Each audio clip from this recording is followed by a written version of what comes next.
So I am sitting here, you guys, at Bati'Mamselle Boutique, a boutique in my area, in my town. I'm sitting here with the owner of Bati'Mamselle Boutique, Nat Daniel. And Nat, go ahead and introduce yourself to the people and tell us about the journey of Bati'Mamselle Boutique. Okay. What does Bati'Mamselle mean? Bati'Mamselle, I'm from Trinidad and Tobago. Our whole family is from Trinidad and Tobago. So Bati'Mamselle, I wanted to call the boutique the Dragonfly Boutique, but that name was already taken. So in Trinidad, Bati'Mamselle is patois for dragonfly. So I started off almost 4 years ago, and I actually had a mobile boutique.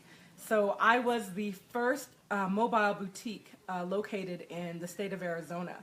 And I knew I had always wanted to own a store. My background is medical, former military medical field. But I had always wanted to own my own shop.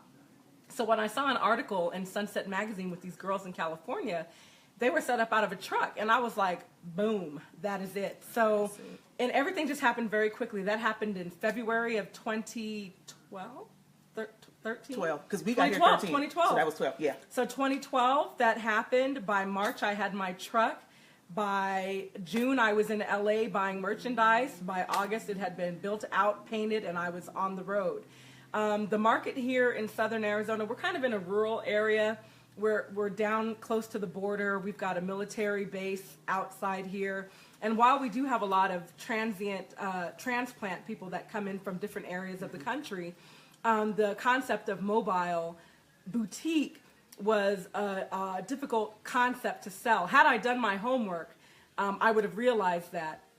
But, you know, think long, think wrong sometimes. So had I done my research, I probably would have never opened the mobile portion of the boutique. But I'm really glad I did, because that, even though I was out sporadically, that gained me a following, which let me know that there was a market for boutiques here in Sierra Vista.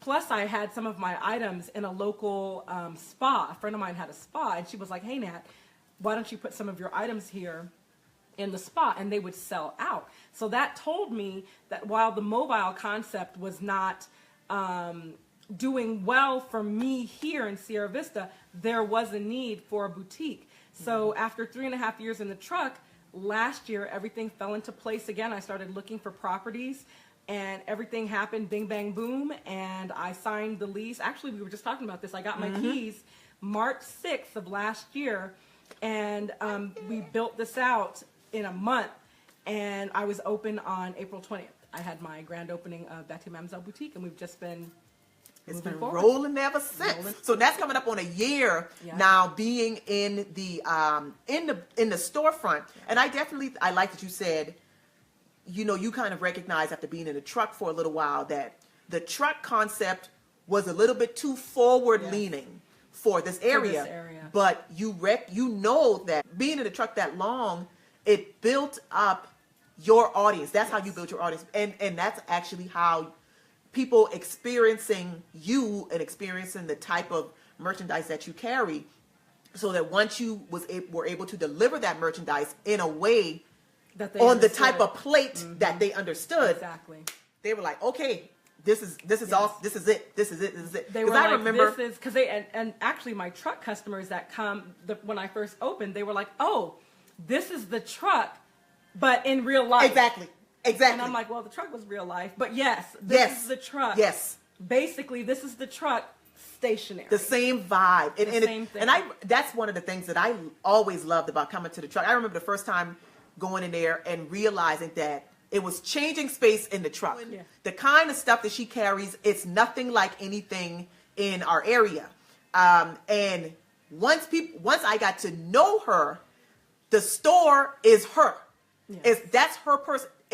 It's her personality in apparel.